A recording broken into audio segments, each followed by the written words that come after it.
V redu, snima se. Torej, lepo pozdravljeni na dogodku, ki ga organiziramo študentke in študentje Filozofske fakultete v okviru študijske obveznosti. In sicer bo predmet današnje okrogle mize univerza. Recimo, da kot institucija podajajo razvijanje znanja. Zdaj, prispevki povabljenih gostov bodo analizirali procese preobrazbe in morda razgradnje te institucije pod vplivom skupka evropskih in evroatlantskih reform, ki jih oddaljeno in nejasno povezuje usmeritev k tako imenovani družbi znanja. Zdaj, prispevke na različne teme povezane s procesi oblikovanja univerz in strukturo in smotrom izobraževanja znanja in vednosti danes bodo povabljeni govorka in govorca podali. In sicer, če predstavim na moji skrajni desni je Liljana Burcar, predavateljica na oddelku za lingvistiko in amerikanistiko Filozofske fakultete v Ljubljani. Na njeni levi je Zdravko Kubek, predavatelj nemške klasične filozofije na oddelku za filozofijo Filozofske fakultete v Ljubljani in na moji levi je Jože Vogrinc, predavatelj na oddelku za sociologijo Filozofske fakultete v Ljubljani in fakulteti za podiplomski humanistični študij ISRH.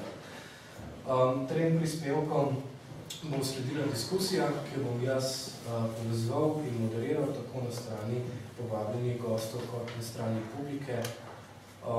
Zdaj, uvodoma je družbo znanja pravzaprav težko opredeliti, ker gre v prvi vrsti za tehnični okvir izvajanja visokošolskih dejavnosti, ki vsaj eksplicitno ne predvideva konkretnih usmeritev. Zaradi tega je po mojem morda še najboljše utelešenje tega bolonjska reforma, katere zadnjih nekaj stavkov nakaže, da ne gre za opremljive spremembe, za katere lahko rečemo, da so nagnjene k določeni premišljeni koncepciji visokega šolstva, temveč za nedoločen proces prilagajanja, ki naj bi trajal v neskončnost. Od univerz kot institucij zahteva predvsem učinkovito delovanje, s čim manjšimi stroški in nerigidno pedagoško in raziskovalno strategijo, sposobno hitrega prilagajanja vsakokratnim potrebam naročnikov, raziskav in zaposlovalcev, diplomantov. Po vseh resnih kriterijih torej ne gre za reformo, temveč prej za nekakšen poenoten vseevropski sistem zunanjega in notranjega nadzora, ki je namenjen vzdrževanju nove komercialne funkcije univerz. Ta nadzor naj bi učne, pedagoške in raziskovalne dosežke preverjal s kriteriji, ki omogočajo čim preglednejšo in enostavnejšo izračunavo potencialne profitabilnosti produktov univerz glede na vložene stroške. Zdaj, čeprav je družba znanja v tem kontekstu napovedovala povečanje obsega razvijanja in podajanja znanja, se je marsikaj v resnici zgodilo krčenje tako obsega kot globine in predvsem financiranja študijskih in raziskovalnih programov z odpuščanjem in ali outsourcanjem zaposlenih zlasti z administrativnih delov in delavcev pri nas. S tem so se vodstvo univerz in fakultet preoblikovala v korporativne menedžmente, katerih primarna funkcija je zagotavljanje, bi rekli, poslovne učinkovitosti. Zmanjšanje obsega državnega financiranja od vodstva zahteva, da delujejo kot podaljšane roke v proletarizaciji vedno večjega dela zaposlenih, ki so primorani pristajati na nižje plače, povečan obseg dela in seveda bolj fleksibilne in manualne oblike zaposlitev. Hkratno odpiranje novih tržnih virov financiranja je pa višje sloje na akademskih hierarhijah delno ali pa del teh slojev preobrazilo v bolj korporativne elite s privilegiranim dostopom do oziroma administrativnim monopolom nad tržnimi sredstvi, kar se vsake toliko časa prebije na javno medijsko površino v obliki afer o visokih zaslužkih.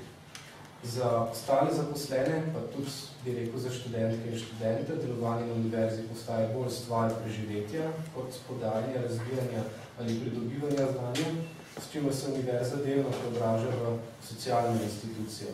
Na eni strani tako zahteve navidezno enotnih univerzitetnih skupnosti se artikulirajo predvsem zahteve po obsežnejšem in stabilnejšem državnem financiranju, ki pa pogosto zanemarja dejstva, da se sredstva znotraj univerze porazdeljujejo neenakomerno, ter da se tudi študijske in raziskovalne vsebine,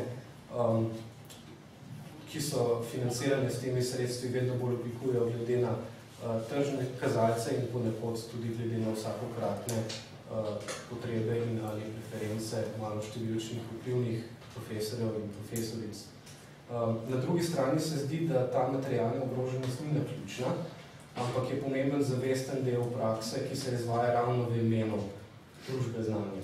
Univerza je po svoji strukturi klasično relativno obsežna in kompleksna institucija, prilagojena med drugim kopičenju največjih dosežkov v znanosti in humanistiki ter sistematičnem razvijanju in podajanju teh dosežkov novim generacijam, v tej okrnjeni komercialni funkciji prodajanja aplikativnih spretnosti in tržno usmerjenih izdelkov ter usposabljanja fleksibilne in cenene delovne stile sta pa ta kompleksnost in obsežnost v veliki meri odveč. Začnemo z prvim prispevkom.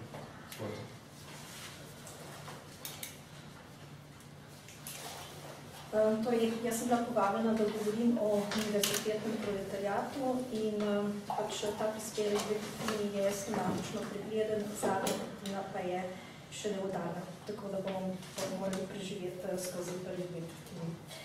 Pri oblikovanju šolstva temelji na njegovi vse večji privatizaciji in komercializaciji in na cepitvi na zasebno in javno. Vse to pa se sabo prinaša tudi vsi večjo pauperizacijo in tudi proletarizacijo učiteljskega kadra. Tako smo v visokem šolstvu, in to je sedaj jedro in krč problema, priča vertikalnemu razslojevanju učiteljske delovne sile na različno izkoriščene podskupine. Torej govorimo o vertikalnem razslojevanju, s tem pa istočasno smo priča hierarhični segmentaciji še na začetku 90-ih let enotno obravnavane in enako zaščitene prosvetne delovne sile. In sicer gre za hierarhično segmentacijo na medsebojno umetno izolirane in navidezno ali pa tudi resnično navzkrižno postavljene interesne skupine. To je osrednji problem, osrednja problematika univerzitetnega proletariata danes in to bomo potem tudi razčlenjevali v nadaljevanju.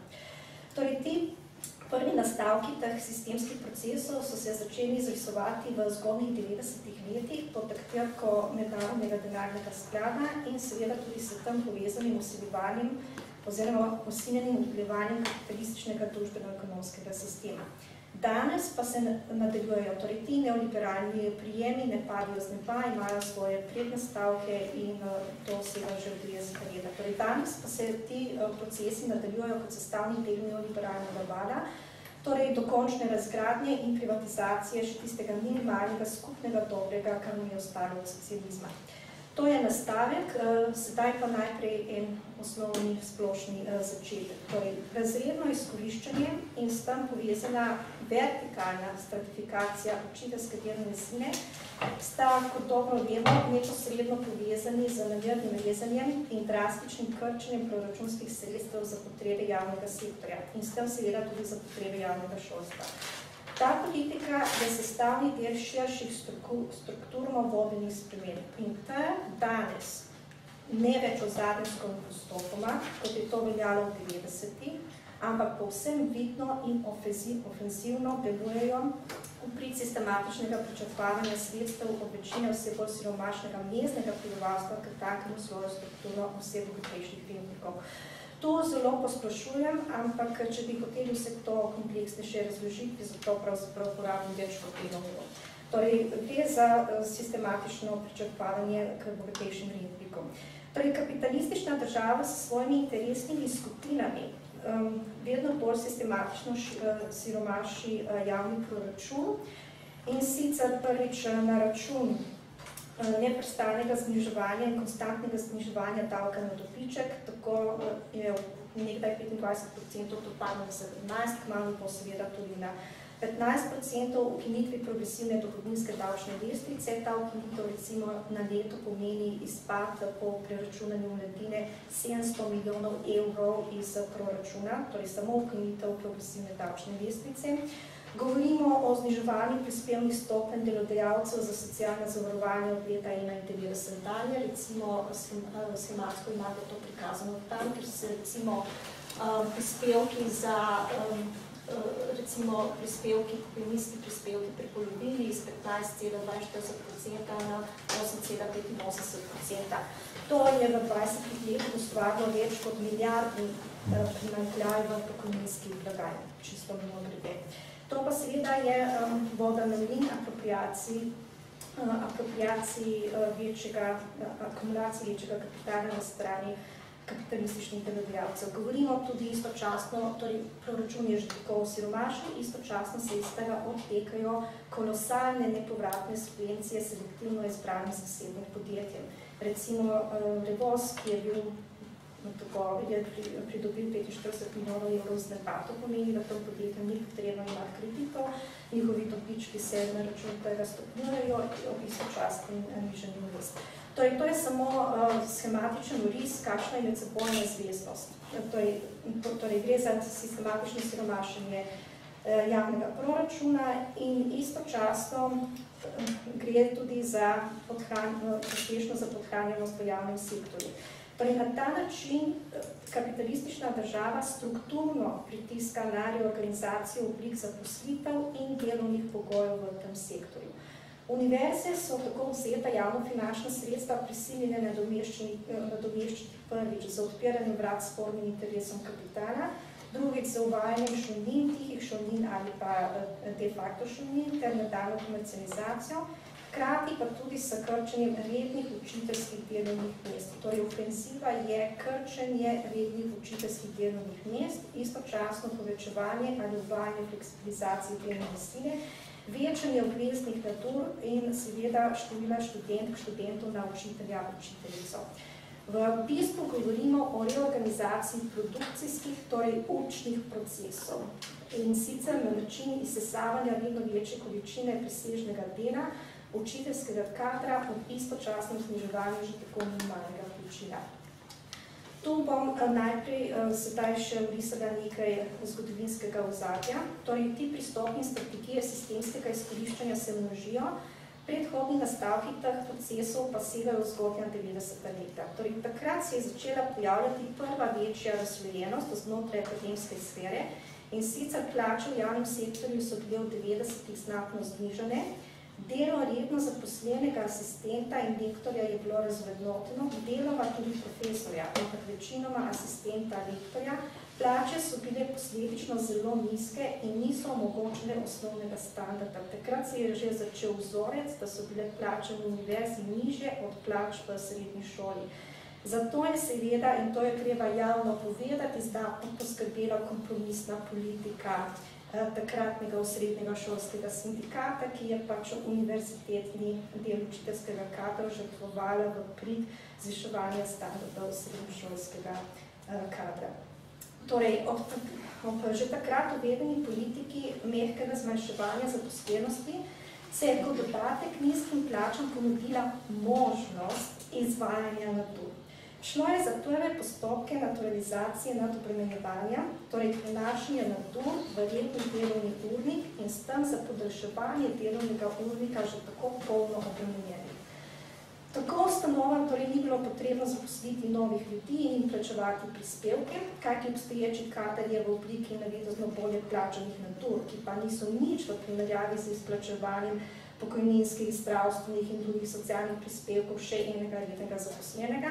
Torej je obstoječi kader v obliki navidezno bolje plačanih nadur sam prevzel delo, ki bi ga morali kvalitetno in z manj stresa opraviti drugi. Torej, tako so bile v bistvu obvezne nature, s katerimi se je recimo predčasnemu dokupovanju pokojninskih letnih naprej, torej ob odhodu starega kadra, pravzaprav prikrivalo nezaposlovanje novega.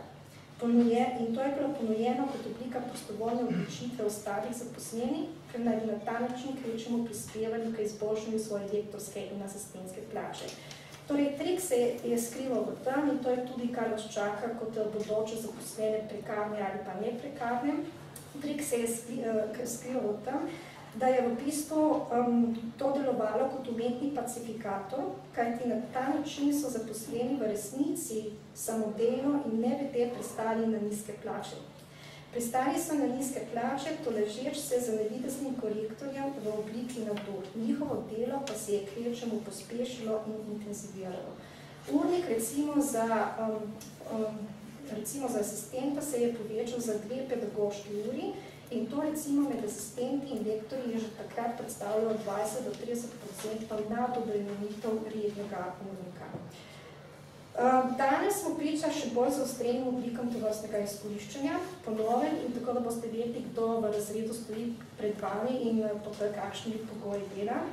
Po novem je obvezni nabor pedagoških ur za asistenta definiran ne več na 10, ampak je v 2 let podaljšan za 10 na 14 ur. To je tisto, kar so bile prej nature, de facto postaja sestavni del uradnega urnika. Torej, kar so bile prej prostovoljne nature, so v bistvu sedaj obvezne ure in zajemajo tako 40% več od rednega, 40% rednega dela.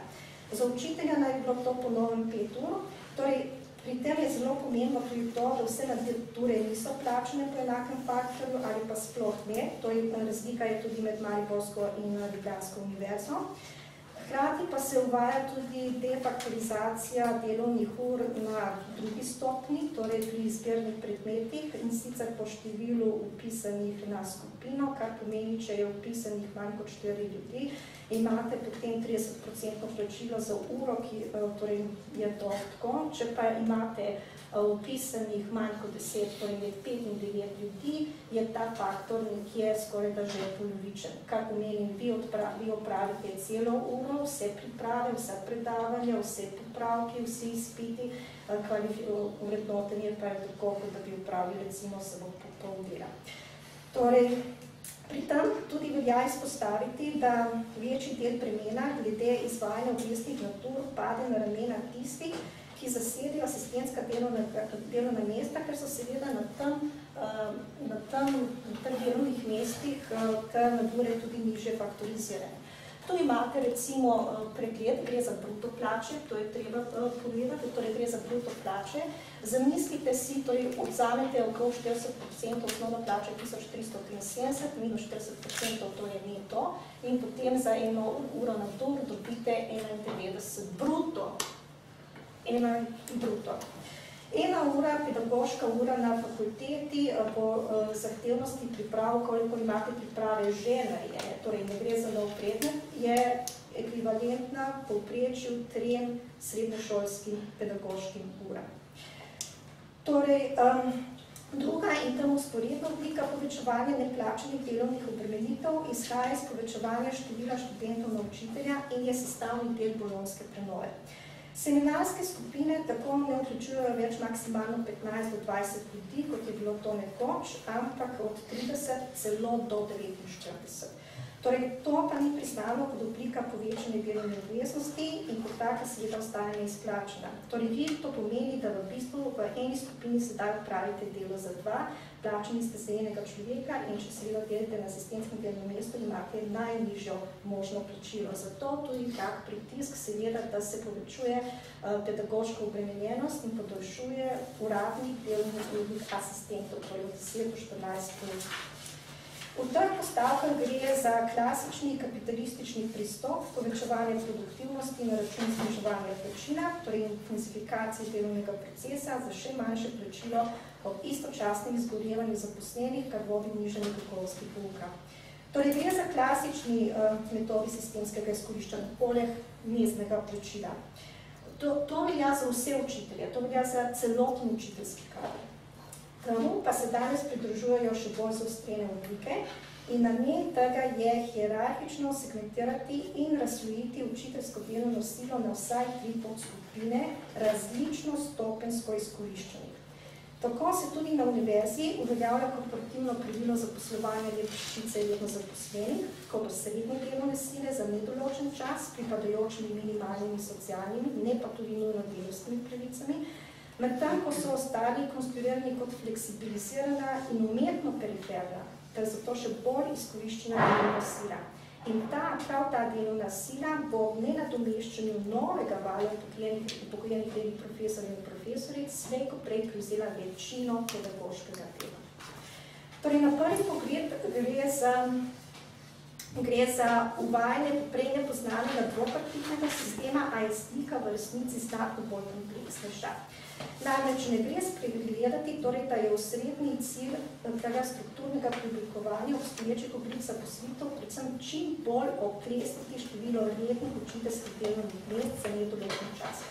In ta se po novem nadomeščajo selektivno, torej če sploh, selektivno če sploh. Istočasno pa gre tudi za ugašanje rednih asistentskih delovnih mest, tudi s selektivno selitvijo pedagoga na sporadična redna učiteljska delovna mesta, kot nam jih sedaj ponovno odobri višja instanca. V bistvu univerza nima več avtonomnosti, oziroma fakulteti nimajo več avtonomnosti pri odpiranju delovnih mest. Torej, z višjimi učiteljskimi nazivi gre za prenašanje vedno večjega pedagoškega bremena na srednji starostni kader še redno zaposlenih.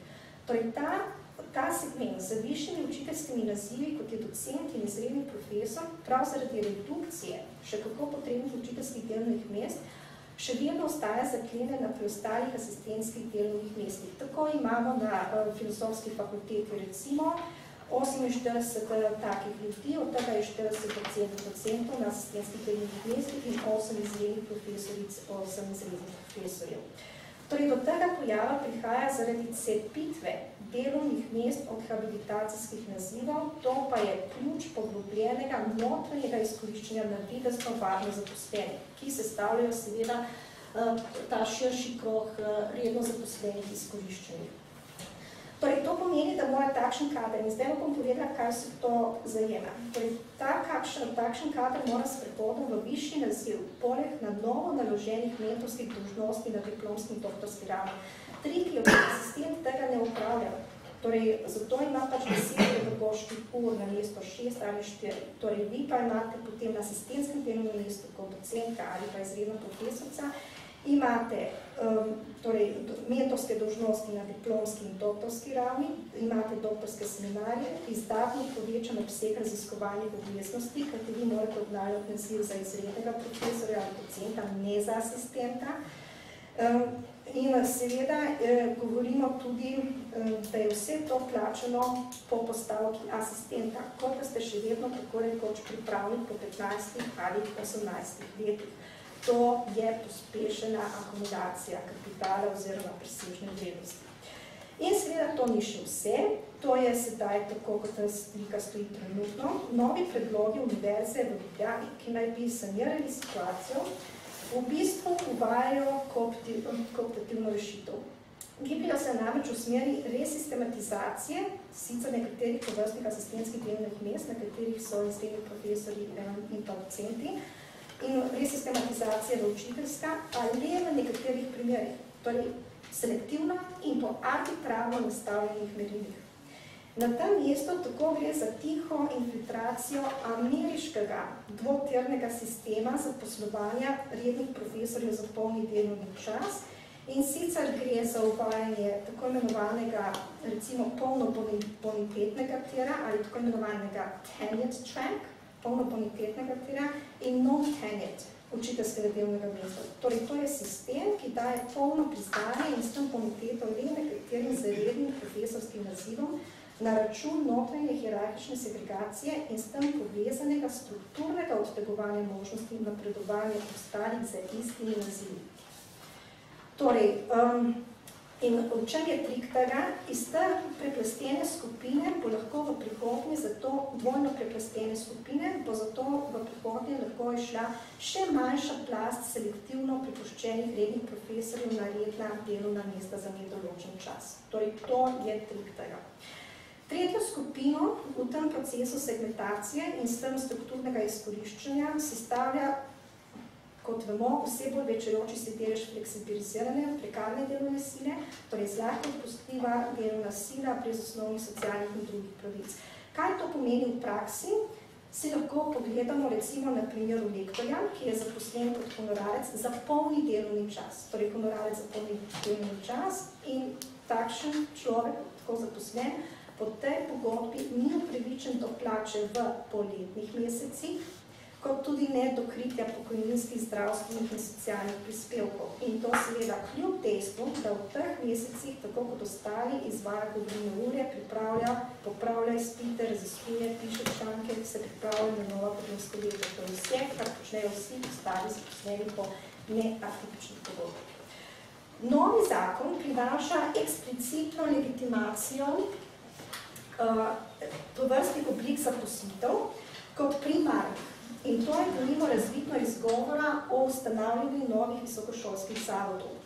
Prekarizirana delovna sila bo torej v bodoče ob vse večji korporativizaciji univerze pravzaprav predstavljala glavno pedagoško delovno silo. Torej, sedaj se napoveduje uvajanje tistega, kar sem orisala v začetku. Recimo, to je en primer, torej osnutek ZVIS-a navaja, da mora izobraževalna institucija imeti, citiram, vsaj 1/3 zaposlenih za nedoločen čas, konec navedka.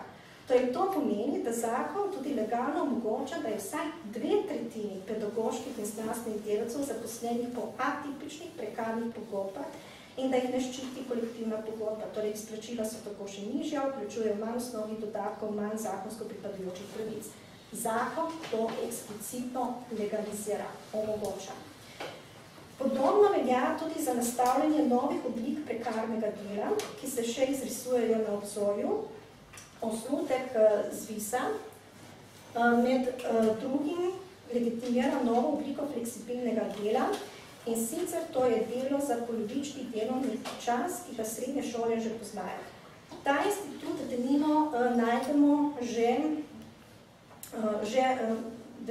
v novem pripravljajočem se osnutku pravil FFE-ja, recimo v 33. členu, ki govori o sestavi oddelčnih svetov, to je torej tisti, ki sestavljamo pravzaprav delovno silo.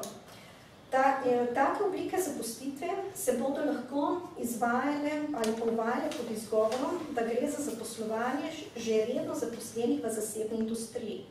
To je seveda bil ameriški sistem v 60. in 70. letih, ko se je iz ameriške industrije potem zaposlovalo tudi določene specializante za polovičen delovni čas na določenih univerzah, predvsem tehnoloških in drugih. V resnici, to se bo upravičilo tudi tu tako, da na univerzi upravljajo le dodatno dejavnost, izvajali naj bi namreč posamične predmete, za katere akademija naj ne bi imela svojih specializantov, kar je seveda absurd, kajti kdo, ki te specializante proizvaja, je seveda ne parcialna industrija, ampak holistično-sistemski pristop. Ja, bom, evo. Iz katerega? To je pravilnik FFE-ja. Novi pripravljajoči se pravilnik FFE-ja. Zakon, katera vez, to je Pikalo? Ja, to je zadnja, poletna še. No, torej imamo potem, in če ne finka, torej, ko se prekarci, recimo za prekarci za polovični delovni čas na ameriških univerzah danes predstavljajo na britanskih, nemških, predstavljajo 40% zaposlene delovne sile. In ko se ti ljudje frontno organizirajo kljub prekarnosti, se seveda pojavi nov institut prekarijata in sicer se univerze zatekajo k nastavljanju novo pisanih doktorskih študentov, ki so komaj da diplomirali kot izvajalcev vaj in seminarij v prvem in drugem letniku do diplomskega študija. Torej, to je še manj zaščitena in še bolj podcenjena delovna sila, torej namesto, da bi ta študirala, mora ogromen delež učiteljskega dela opraviti zastonj v zameno za oprostitev delčka šolnine. Hkrati ni strokovno podkovana, da bi ustrezno izvajala tudi seminarske vaje oziroma seminarje in vaje. In kaj to pomeni? Nadaljno deprofesionalizacijo in še večjo podplačenost pedagoškega dela na univerzi. Torej, ko se ti prekarci organizirajo, nastopi potem institut zaposlovanja doktorskih, novopisanih študentov. Ta poskus je pri nas bil upeljan pred 2 letoma, vendar so ga umaknili. In zdaj zaključek, tako prosim, lahko.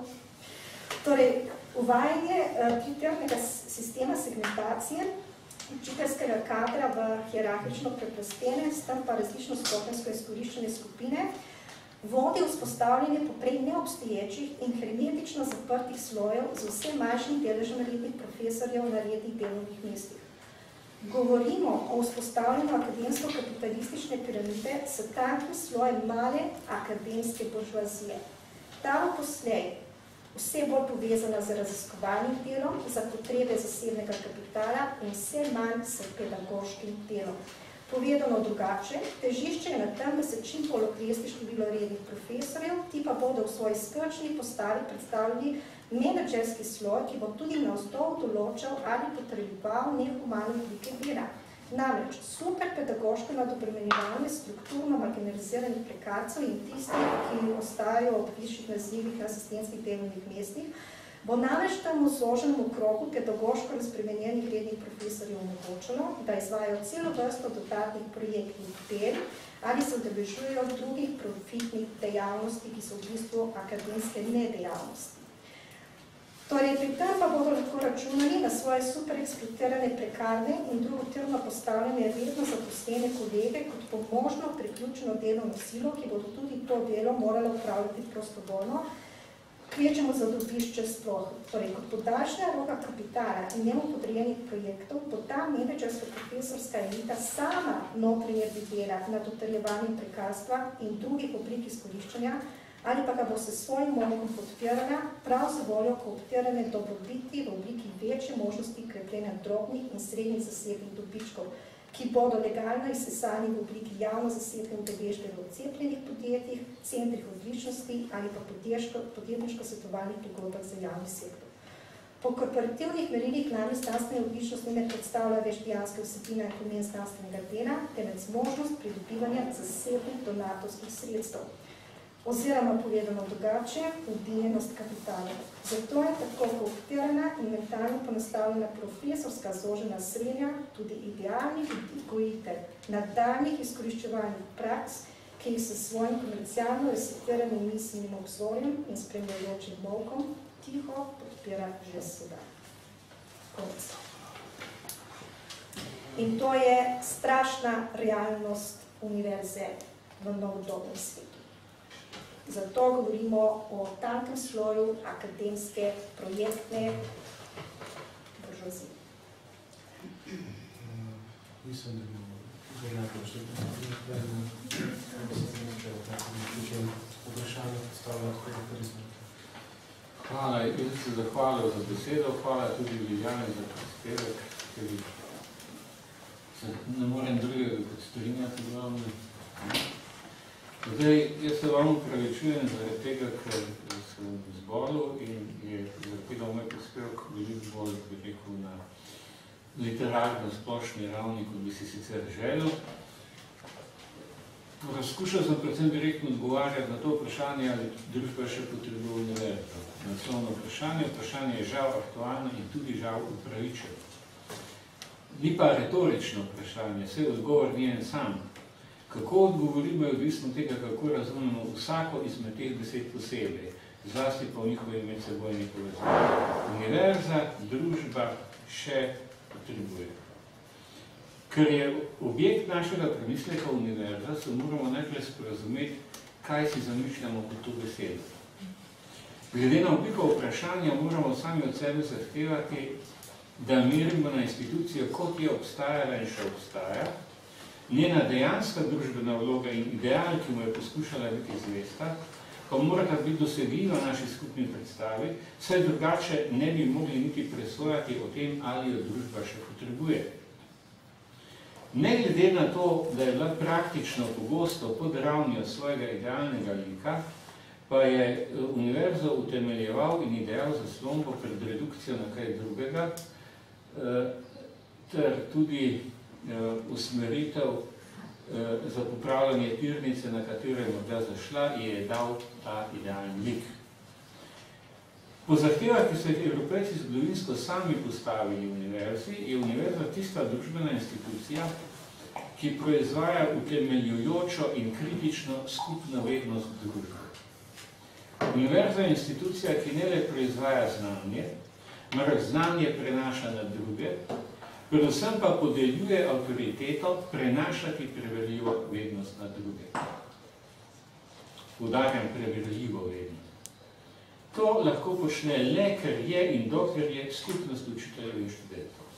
avtonomna v razmerju do slehrene družbene avtoritete, politične, religijske, ekonomske, pa celo tudi znanstvene, če je treba. To avtonomijo so i družbene sile, ki so reprezentirale družbeno avtoriteto, v interesu družbe in na vsezadnje tudi v lastnem interesu univerze nekoč dale same. Kdo torej univerzi jemlje avtonomijo, jemlje pogoje za obstoj.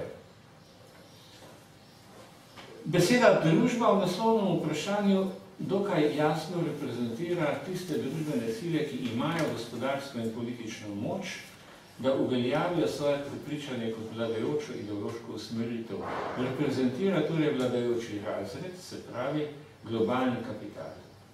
Tako razumljena družba, univerze, ki bi ustrezala svojemu pojmu, preprosto ne potrebuje. Zahteve naj se univerza približa gospodarstvu. Tam, kjer ta zahteva še ni tam, kjer univerza pač še ni popolnoma približana, te zahteve so vsebinsko jasne. Svoje napore naj koncentrira na proizvodnjo strokovnjakov, ki bodo z iznajdbami, pa ne bodo tehnološke ali organizacijske, pospeševali oplajanje kapitala. Bojim pa se, da se kritična javnost ne zaveda dobro, da to niso zgolj nekakšne želje, ki bi nekako nasploh in neusmerjeno izhajali iz nekakšnega medjenega neoliberalizma kot ideologije. Te zahteve vladajoči razred postavlja vodstvom tistih univerz, ki se še upirajo dominantni realnosti. Dominantna realnost pa je, da je visoko šolstvo za vladajoči razred obče produkcijsko sredstvo globalnega kapitala kot takega. In poudarjam, ta realnost ni nova. Jaz sem bil urednik tribune za univerzo v šolskem letu 1973-1974. Moja glavna polemika je bila polemika proti razumevanju univerze, kot temu se je takrat direktno tako reklo, tovarne znanja. Potem smo imeli v začetku sredini 80-ih let tako imenovano usmerjeno izobraževanje, kjer je spet bila osnovna poanta redukcija stroškov gospodarjenja. In potem bolonjska reforma, skratka, treba je vedeti, da se mi upiramo tukaj neki družbeni realnosti. Ne upiramo se nekim novim silam, ki bi izhajali iz trenutno vladajočega žargona, vladajočega razreda, ampak gre za trajno realnost in za spremembo žargona in seveda spremembo razmerja sil v tem boju. To kot upomnim. Tiste univerze, ki zanimajo kapital, so že povsem take, se pravi, produkcijsko sredstvo. Kjer kapital ustanavlja lastne univerze, ime univerza nikakor ni zagotovilo, da stvar ustreza svojemu pojmu. Manjka namreč natanko avtonomija mišljenja, kritike, izpodbijanja upravičenosti do avtoritete. Avtoritetam, ki pred avtonomno sodbo razuma niso več veljavne. In to manjka v organizacijskem smislu. Ne gre za to, da danes ne bi imeli načelne pravice do tovrstne kritične presoje, pod pogojem, da vas sliši tako malo ljudi, da se to nekaj ne gozna. Manjka notranja povezanost med najbolj prodorno teorijo na področjih vednosti, ki kapital zanimajo, in vednostjo, ki postavlja pod vprašaj samodejni tek družbenega razvoja v narekovajih in rasti v narekovajih. Za hip se moram vrniti na začetek Evropske univerze, v čas med 11. in 13. ali 14. stoletjem. Nasploh se seveda ve, da je univerza izum srednjega veka. A kaj to pomeni, če vemo tudi, da je univerza ustanovila katoliška cerkev? Pomeni, da je univerza plod naprednega ekspanzivnega obdobja, ko se takratna vladajoča ideološka oblika, teologija, še ni dovolj bala filozofije kot institucionalne oblike razuma in kritičnega mišljenja na univerzi in je še ni povsem ponižala v deklo teologije, za kar je v veliki meri uveljala v jeseni srednjega veka, se pravi od konca 13. stoletja oziroma 14. stoletju in dekla teologije v veliki meri ostala vsaj do 16. celo, če ne celo do 18. do 19. stoletja. Bistveno je, da se je univerza kot skupnost učiteljev in študentov na začetku pridobila avtonomijo, ki je predvsem vključevala tudi notranjo duhovno svobodo v skupnosti sami, da univerza postavlja pod vprašaj vladajočo hierarhijo intelektualnih vrednot, namreč razmerje med vero in razumom. V svoji nadaljni zgodovini je ostalo bistveno za obstoj in preživetje univerze, da ohrani zahtevo po umskem preverjanju celote obstoječega in po kritičnem odnosu mišljenja do vladajočih oblik teoretske in praktične vednosti. Tudi v obdobjih, ko pri tem univerza ni bila uspešna, sta ji avtonomija in notranja organizacijska povezanost omogočali, da je zavest o univerzi obstajala vsaj kot rezistenca, kot notranja kritika in kot slaba vest institucij. V 21. stoletju pomeni hoteti univerzo, ki samo v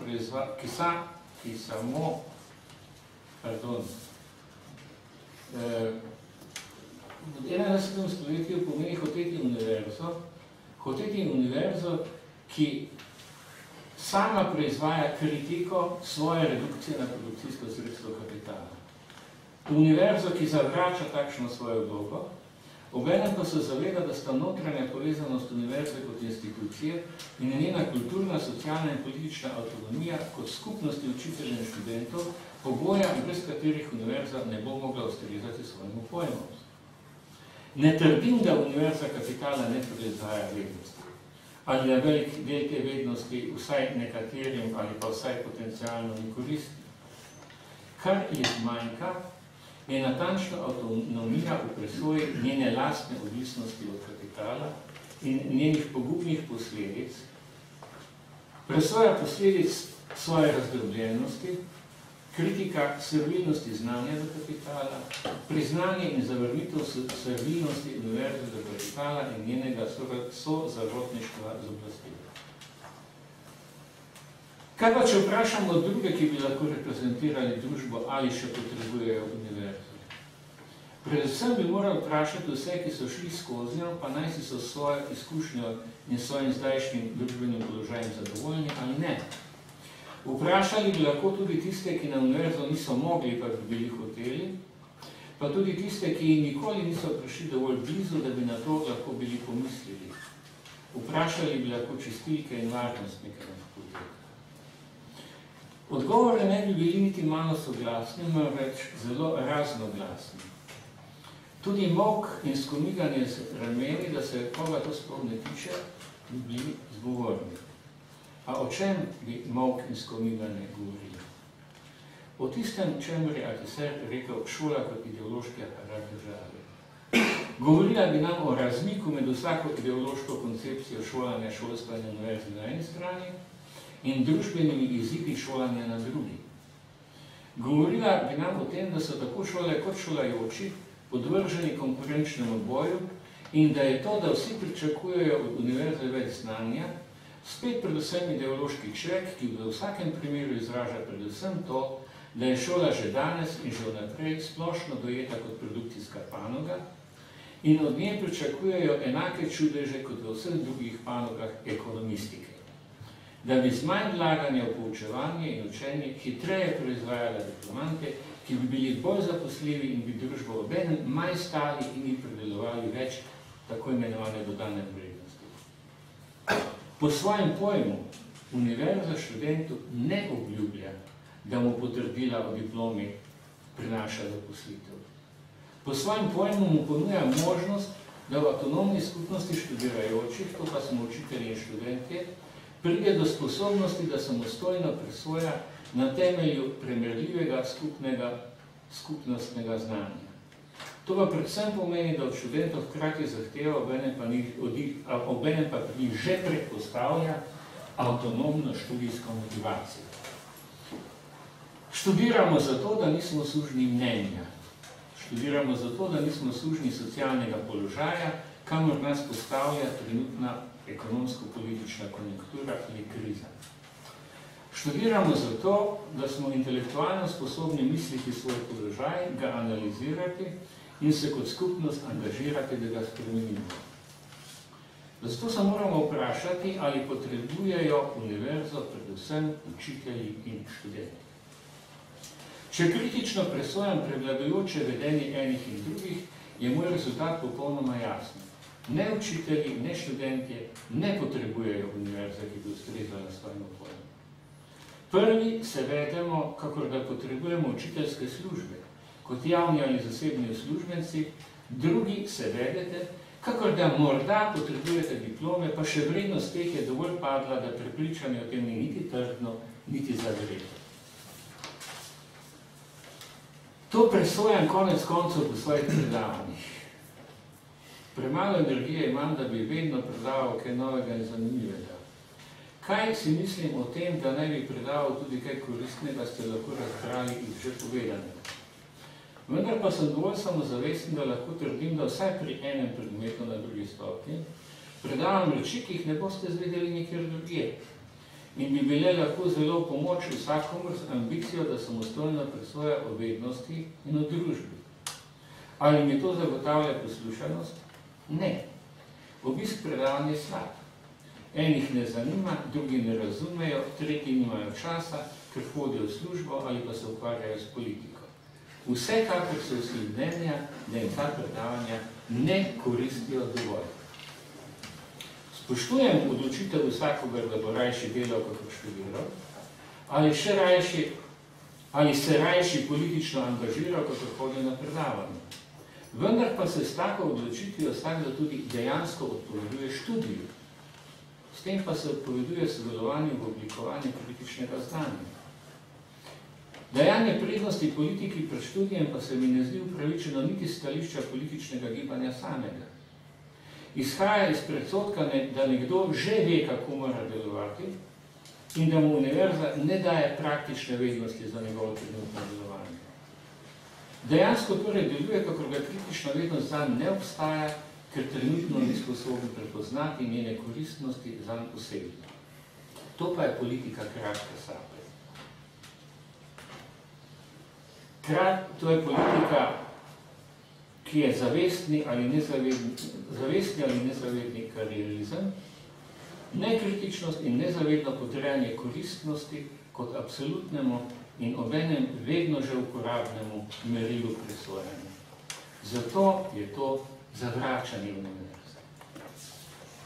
V tem sklepu sem bil nalašč polemičen, ne zato, ker bi mislil, da se ne da tega, kar ne bi dal univerza po svojem pojmu, vendarle biti na robovih univerze znotraj in zunanje. Mislim, da se da in da je treba in da je nujno, da je neizogibno, ampak ne bo to predmet morebitne diskusije. Hvala. Hvala za prispevek. Nadaljujemo še z vami, potem bo diskusija. Še hvala. Jaz moram reči, da razumem vabila in zastavljeno vprašanje, tako kot kolega Vogrinc. Namreč, če je naslov ali družba še potrebuje univerzo, potem je namen tega prispevka ta, da damo nek odgovor, ali ne, po določenih predpostavkah. In tudi jaz sem naredil, to je pravzaprav zanimivo, nek podoben razmislek kot on. Če je vprašanje zastavljeno, je treba reči takoj, da odgovor ni trivialen. Da je že samo dejstvo, da se zastavlja, pomeni, da bomo tiste običajne odgovore na to vprašanje preprosto zavrli.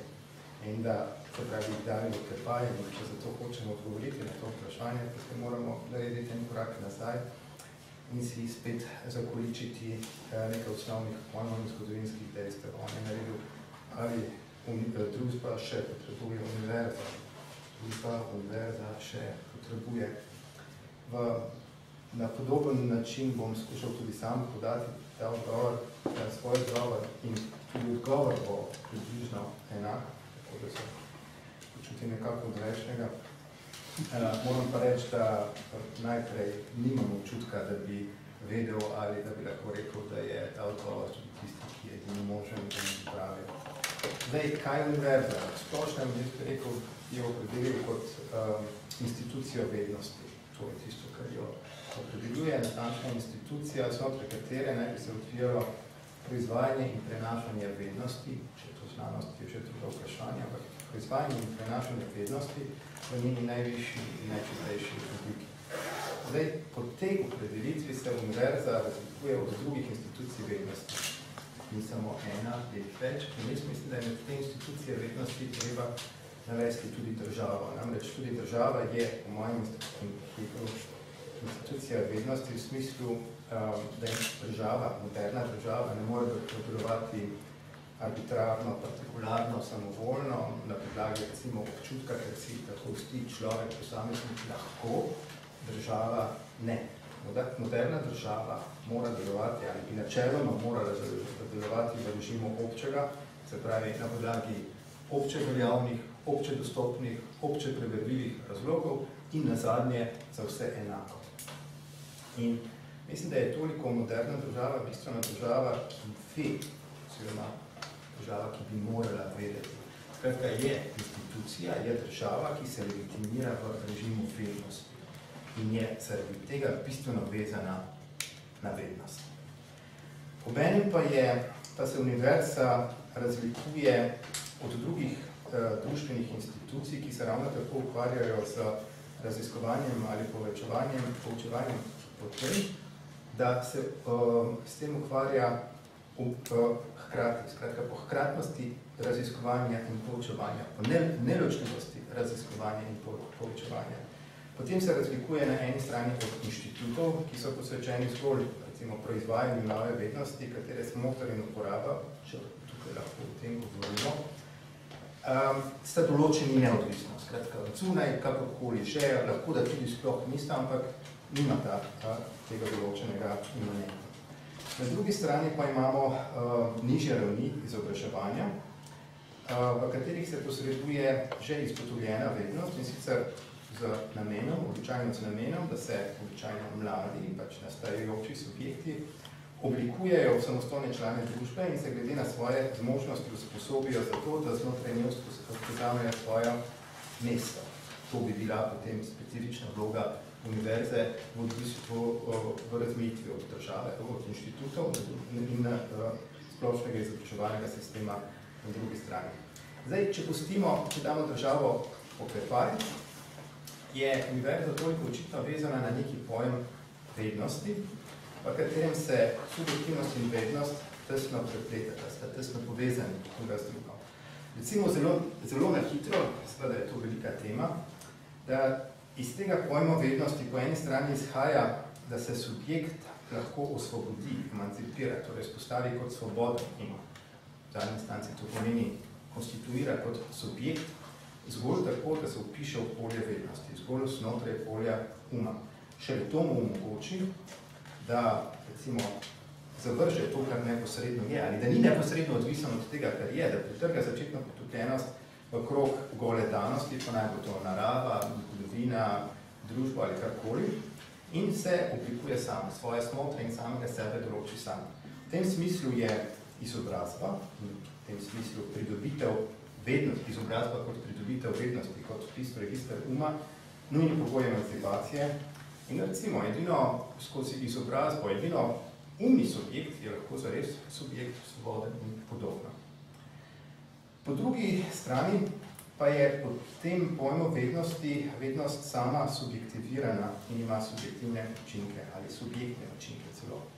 Vednost tu ni toliko seznam splošno prepoznanih dejstev, s katerimi bi bilo mogoče prosto rokovati v različne namene. Nasprotno, da bi sploh lahko govorili o vednosti ali vedenju v tem smislu, za razliko od mnenja, verjetno pa tudi za razliko od znanja. In zaradi tega je samo dejstvo, da govorimo o družbi znanja, mislim, da signifikantno. Skratka, da bi sploh lahko govorili o vedenju, mora biti ta vednost povezana v sistem, biti mora vpeta v širšo mrežo uma. In ta mreža uma ima nazadnje, bi rekel, samo nanašalno formo. In to tedaj pomeni, da je vednost bistveno subjektivirana, da je proces oblikovanja, hkrati tudi proces oblikovanja vedočega subjekta.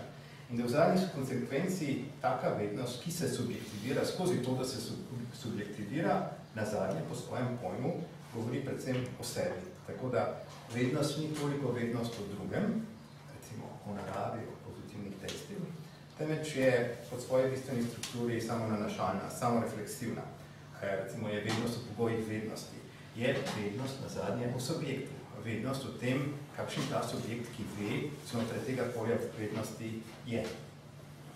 No, in iz tako razumljene sprege subjektivnosti in vednosti se je potem v Nemčiji v nekem specifičnem času, recimo leta 1800-1810, malo prej, malo pozneje, razvije pojem izobrazbe kot umike, kot Bildung, ki na implicitni način še danes marsičem določa horizont tistega, o čem govorimo, ko govorimo o univerzi. Univerzi kot privilegiranem mestu, kjer družba po eni strani ve samo sebe kot subjekt in po drugi strani skozi vednost oblikuje svoje člane v subjekte.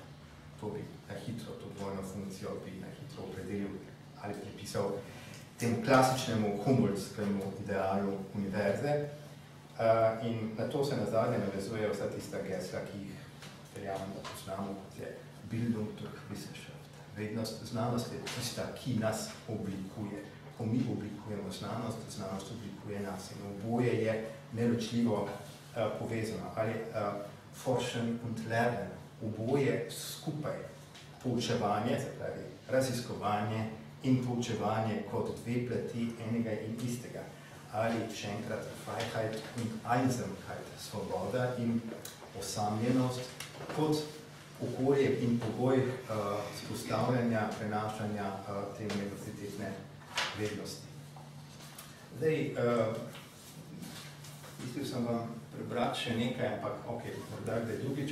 Priporočam, da si ogledate kdaj samega Humboldta, ki je sicer znan, pa niti ne spet toliko, kako on opredeli 3 različne stopnje izobraževanja, kot je Elementarunterricht, Schulunterricht in kaj potem pripada univerzitet.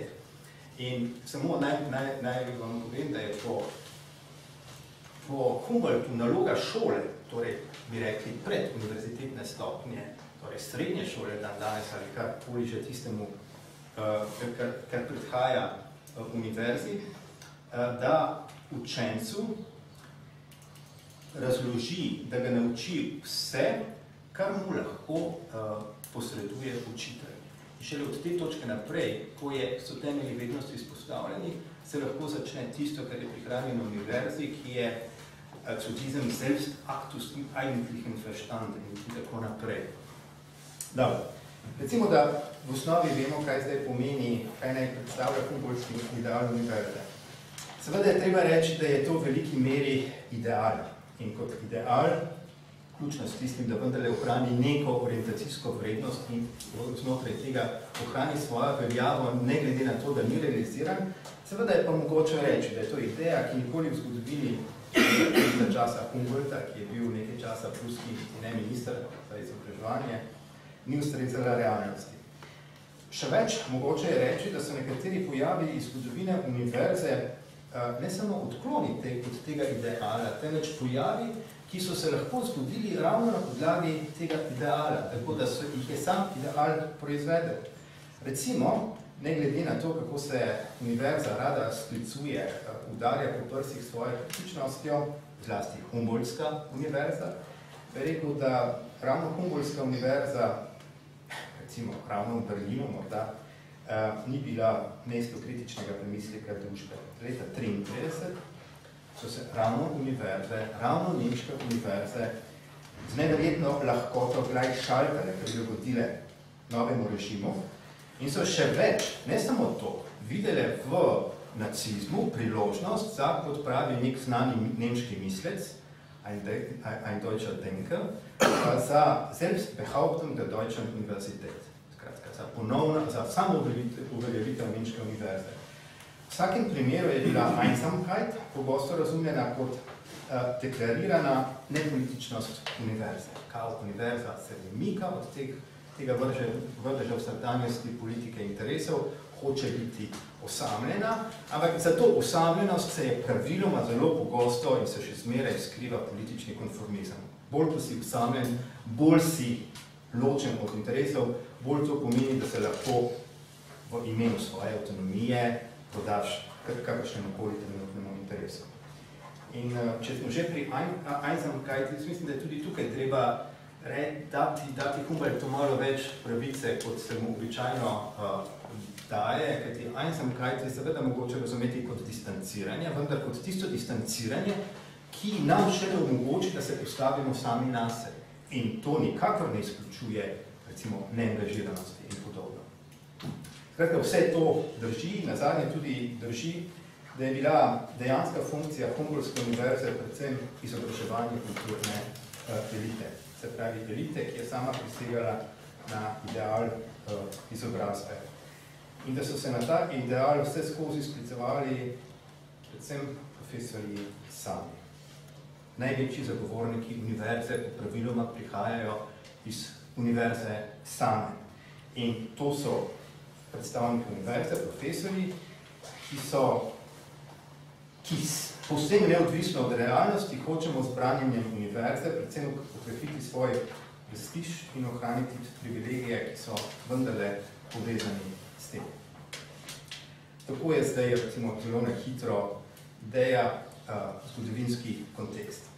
In potem, kaj zdaj pomeni za danes še potrebujemo, ali družba še potrebuje univerzo. Zdaj, družba. Jasno je, da je od leta 1815, recimo, bitka pri Leipzig, da je bila. Okay.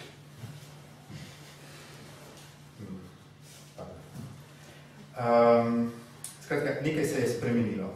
Družba, univerza, obe dve ste bili podvrženi velikim spremembam. Mislim, da je recimo pomembno to, da se od srede 20. stoletja se je delež populacije, ki je vključena v univerzitetni študij, neznansko povečal. To je tisto, kar danes se imenuje macifikacija študija. Na elementarni ravni, če je bilo biti študent nekoč elitistična izjema, je danes to postala del popolnoma normalne biografije. To se je zgodilo. Hkrati se je iz različnih razlogov študij na univerzi tako po načinu kot po vsebini podajanja snovi v zelo veliki meri zvedel na raven tistega, kar pri Humboldt imenuje Schulunterricht. Pravi, tisto, kar je mogoče posredovati, kar lahko učitelj pove, torej ne več študentu, ampak učencev. Karkoli si že mislimo o skolarizaciji univerze in treba je reči, bolonjska reforma jo izrazito poudarja, če ne celo eksplicitno zahteva v skladu z natančno določenimi učnimi načrti, silabasi in vsem tem. Ampak po mojem je pač dejstvo, da se na univerzi danes pogosto poučuje tisto, kar lahko nauči učitelj. In to pomeni, da se ne poučuje tistega, kar bi univerza morala poučevati. Tako da ne glede na množenje ustanov, ki imajo naziv univerza ali fakulteta, je pač treba ugotoviti, da je univerze v navedenem pomenu pravzaprav vsak dan manj. Zelo malo in vsak dan manj, in koliko ostaja samo v obliki slepih žepov včasih, ampak pazite, zgolj včasih, ne vedno na ravni doktorskega študija. Drugače pa je danes univerza kaj? Predvsem institucija, ki usposablja za delo in podeljuje ustrezne certifikate. To je tisto, kar je po Humboldtu naloga Schulunterricht. Vendar je to zgolj dejstvena opaska in morda niti ne odločilna opaska v zvezi s spremembo, ki se je zgodila v tem času. Po mojem je odločilnejšega pomena dejstvo, da so se medtem spremenili sami okvirni pogoji delovanja univerze, torej družba in struktura vednosti. Namreč, ko smo govorili o ideji univerze, smo videli, da ima univerza kot družbena institucija vednosti svoje implicitne predpostavke, tako v odnosu do vednosti njene strukture, kot v odnosu do družbe in načina njenega samopostavljanja. Po eni strani namreč univerza predpostavlja univerzitas, se pravi univerzo vednosti. Predpostavlja obstoj homogenega polja vednosti, ki ima vsaj načeloma strukturo poenotenega sistema, das war jetzt das Ganze, pač v klasični formulaciji. In če naj bo univerzitas literarum, se pravi celokupnost vednosti, celokupnost znanosti, potem mora tudi sama tvoriti celoto.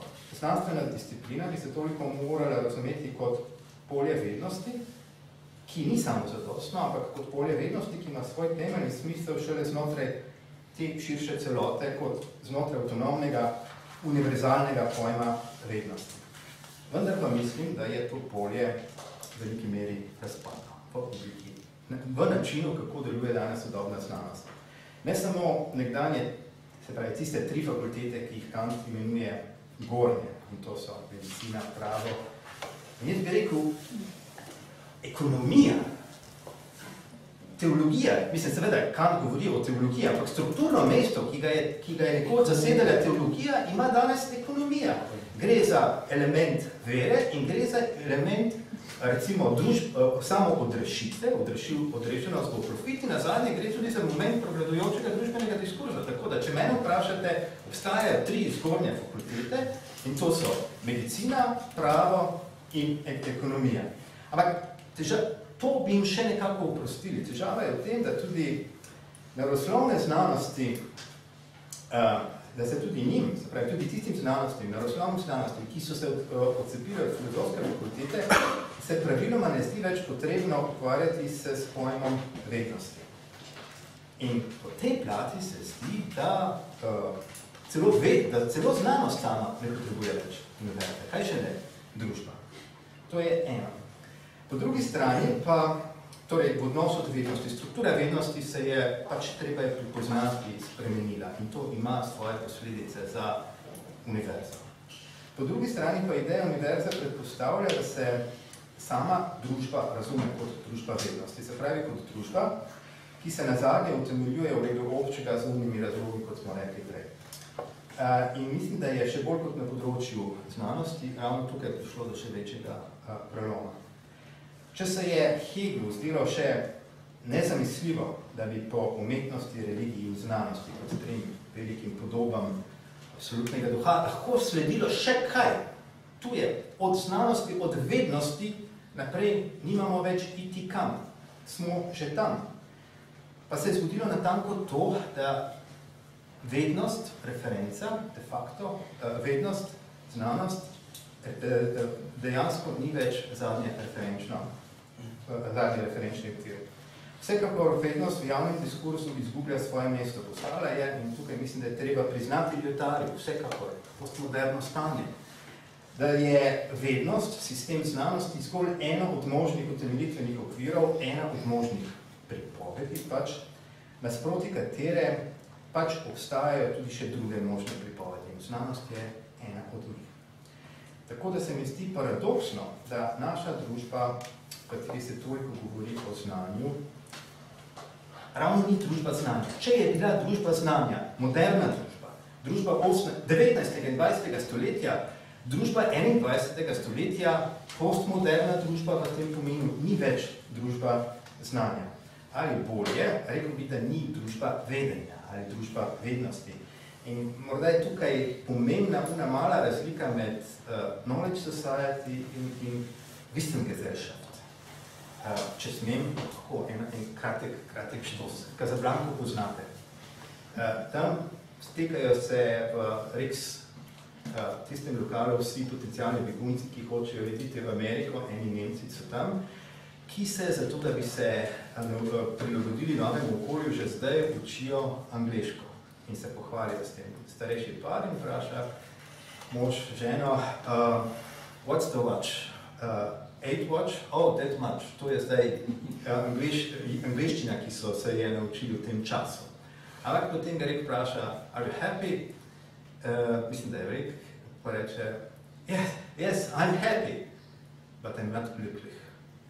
In ta razlika med, recimo, knowledge in wissen in zdaj med znanjem in vedenjem je recimo, signifikantna. Ampak, dobro, gremo naprej, še samo dejstvo, da je vednost ena od možnih pripovedi, mimo katerih obstajajo še druge. Mislim, da je samo to dejstvo zelo pomembno in ima zelo pomembne konsekvence. Kaj ti reči je treba najprej, da je nedosumno božanstvo.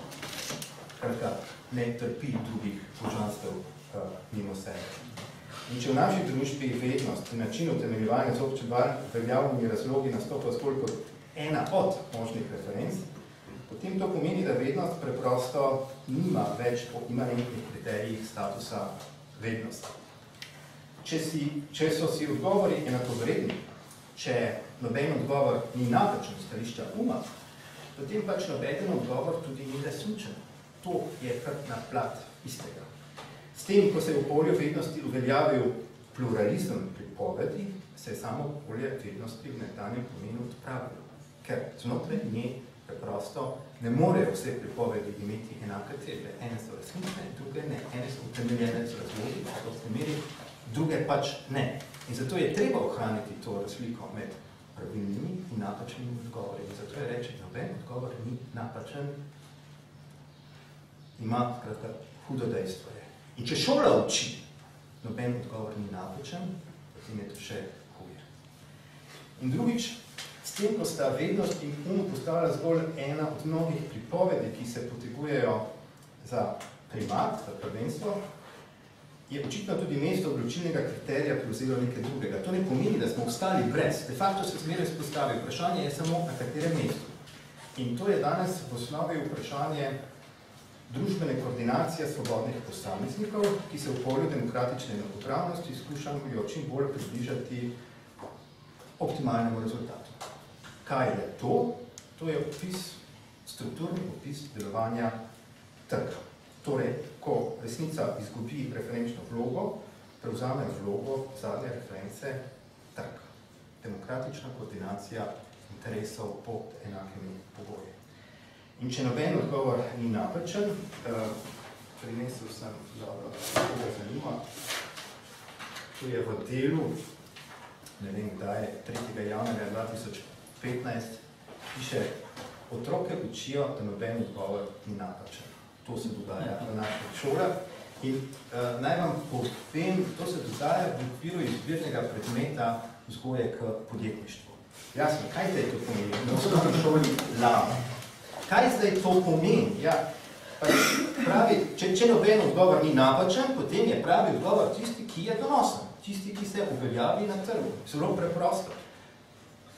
Dobro, kaj sledi od to, da končam, ali naša družba še potrebuje univerzo? In odgovor je, pa sem tekel, moram reči, prišel sem do istega odgovora, ne. Družba ne potrebuje več univerze, kakor jo poznamo, kakor smo mislili, da smo je imeli, tudi morda, ker ta univerza danes več preprosto ne ustreza potrebam družbe. Ni več v skladu s to družbo. In družba danes več ne potrebuje univerze, ker takšna, kakršna je danes, namreč družba sama, sploh ne potrebuje več univerze. Ampak mislim pa, da je seveda treba za to dodati nekaj drugega, da smo mi tisti, ki potrebujemo drugačno družbo, da smo mi tisti, ki potrebujemo družbo, ki bi potrebovala univerzo.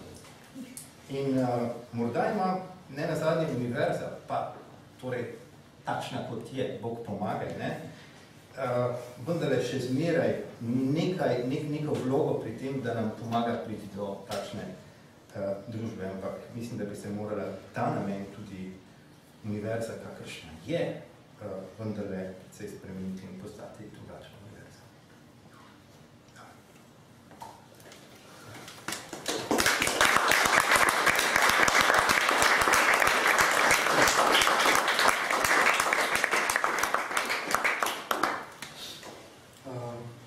Torej, hvala vsem trem za prispevke.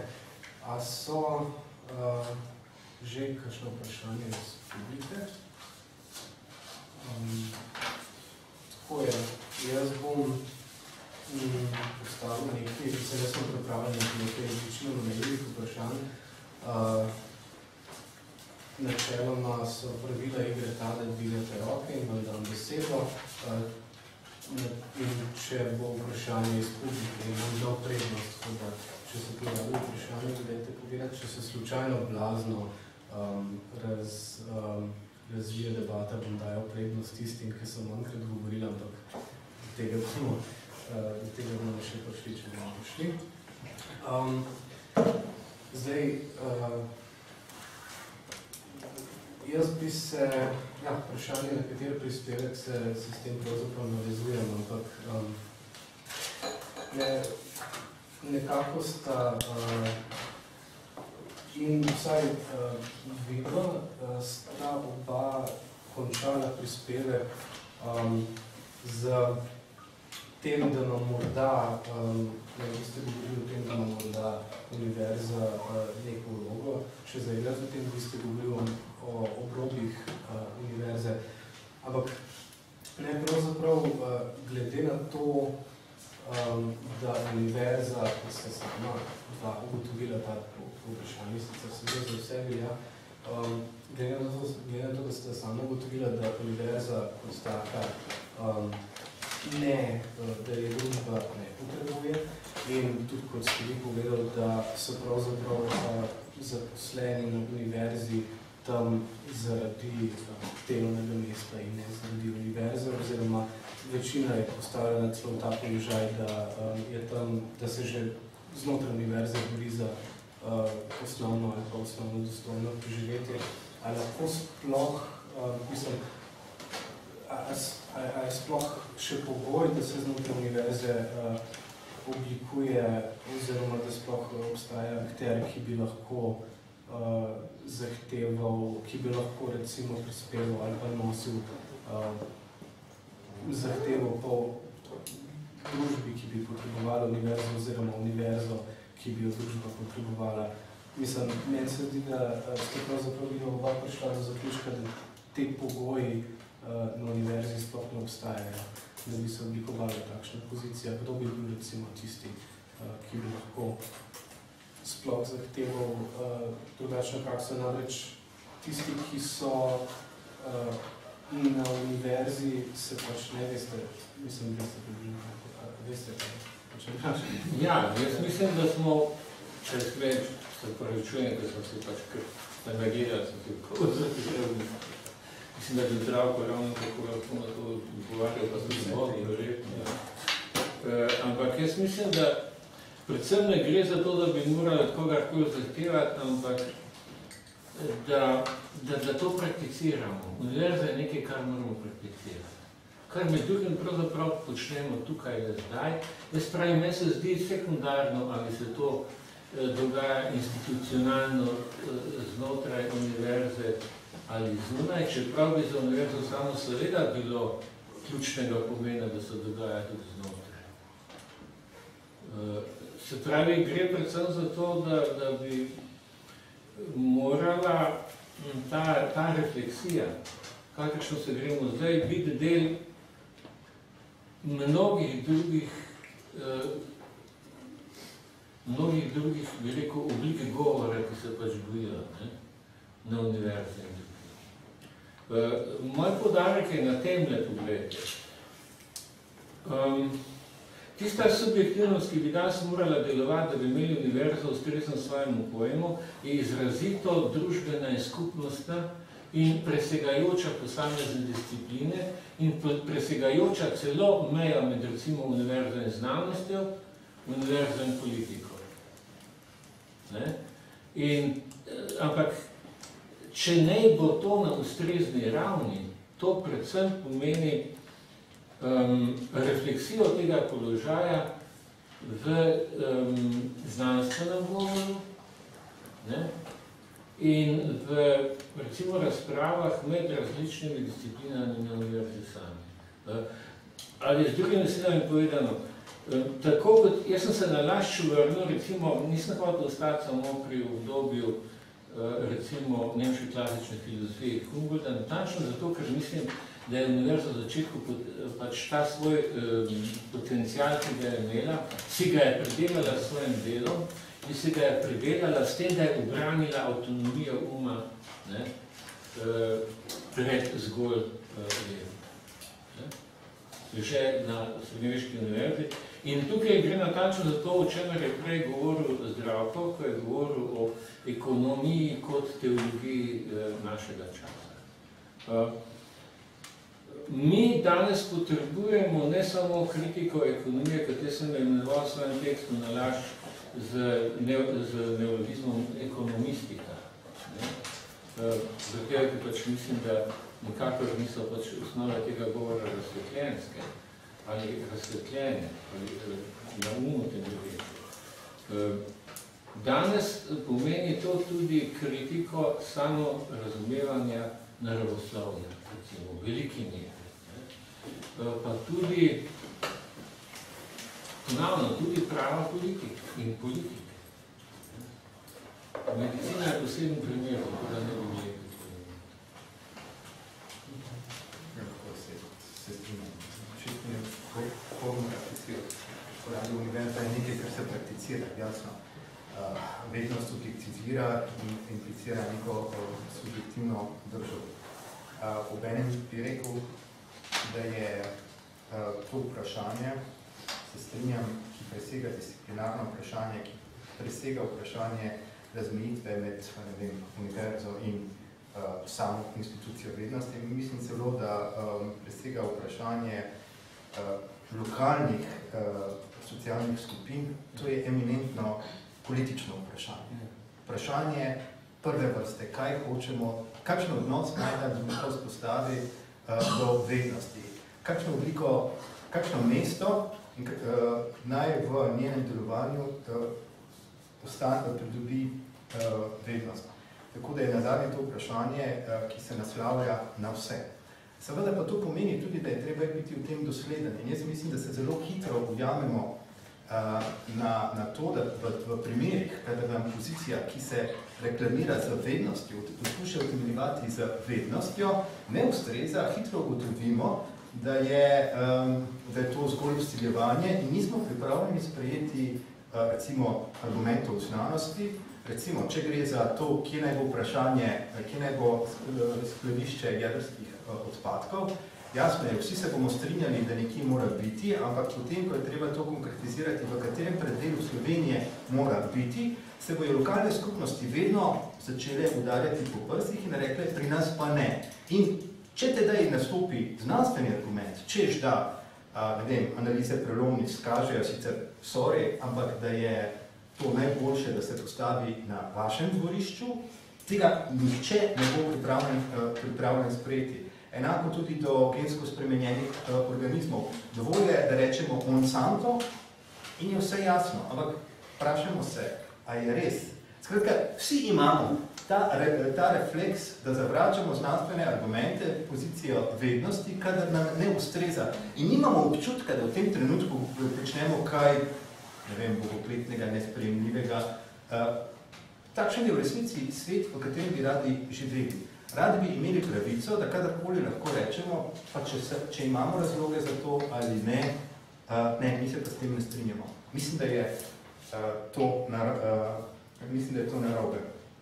In zaradi tega tudi ne bi na hitro rekel, jasno, kapital je odzadaj, jasno. Neoliberalizem je okrečava. Ampak jaz cenim te opaske, kot si jih zdaj dal ti. Zakaj? Kjer kažejo, da gre za dolgoročnejši pojav, ki ima svoje temelje pred 90-imi, pred 80-imi, 70-imi leti, ki ni omejen zgolj na ta gnili kapitalizem, ampak imamo tudi enako gnili socializem, ki, če rečemo, da je univerza namenjena proizvajanju produkcijskih sredstev kapitala in večanju profita, ugotovimo, da je na drugi strani v istem času ta ista univerza delila podoben ideal, da gre za tovarno znanje. In če je tako, potem gre za pojave, ki so daljšega zamaha in ki jih mislim, da ni mogoče zelo na hitro razrešiti. Jih pa tudi ne gre relativizirati. Torej, moramo se zavedati, kaj pomeni izraz tovarna znanja danes in kaj pomeni recimo pred 30 leti v nekem drugem družbeno-politično-zgodovinskem kontekstu izrazi isti vsebinami. Torej, tovarna znanja danes preprosto pomeni med drugim produkcijo certifikatov za voljo komercializacije znanja, torej, a je to v 70 letih obstajalo, da imate univerzo kot profitno enoto. Glede tega, čakaj, nisem še končala. In potem imate še dvoje drugih stvari, torej tovarna znanja, kaj znanje v smislu univerza proizvaja znanje za industrijo.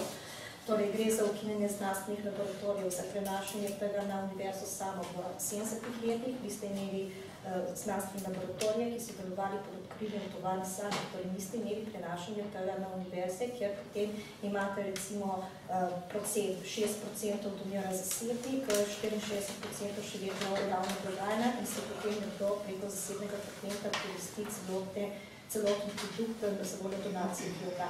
Torej moramo absolutno razlikovati med procesi, ki so vtihotapljali univerzo in kaj pomeni ta izraz tovarno znanje danes in kaj je to pomenilo recimo v 70-ih letih. Ne nazadnje, takrat smo bili delavci v prosveti in smo tudi hodili v neko vrsto tovarne. Mislim, če tukaj relativiziram. Torej, tovarno znanje danes ni isto kot tovarno znanje v 60-ih in 70-ih letih, če se ta izraz uvedali. In še eno repliko bi imela, namreč, da gre kar za eno direktno kontinuiteto enake ekonomike, tudi v 80-ih letih. V 80-ih letih je tu rovaril IMF, torej Mednarodni denarni sklad, ki je zahteval točno redukcijo stroškov. Recimo, poglejmo, kaj se je zgodilo z Iskro. Ukinitev znanstvenega laboratorija, Iskra postane nekompetentna in zato lahko Bosch in ostala podjetja zahodna prevzamejo trg.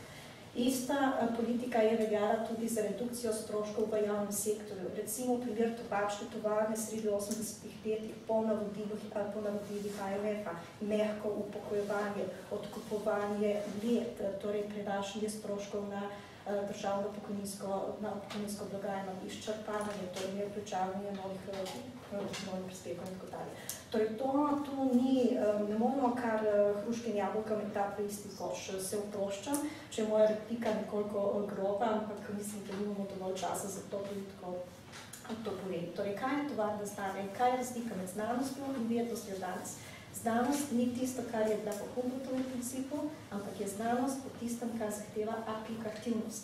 In to je da, torej redukcija pojma znanosti in spreobrnitev nekaj drugega. In seveda to ne more proizvajati vednosti. In druga stvar, kar se tiče pa tega, kar ste vi rekli, namreč, to je čisto prav. Univerza, ki mora delovati notranje in zunanje in je celotna družba univerza kot taka. Ampak kakšne so strukturne prepreke, ki se danes pojavljajo in ne omogočajo družbenega delovanja, vedenja, mišljenja, tisti, ki naj bi nosilci tega znanja.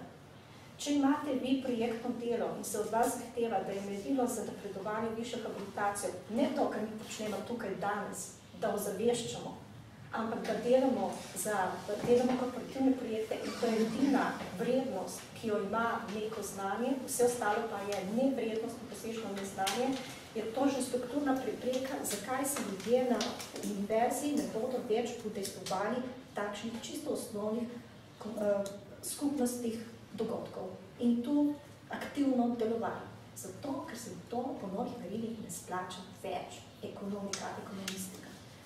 In zato govorimo, ja, tisti, ki smo zapriseženi v branitvi univerze, smo točno tisti, ki od tega ne pričakujemo prestiža, ampak kvečimo kazen, ki nas bo zapirali.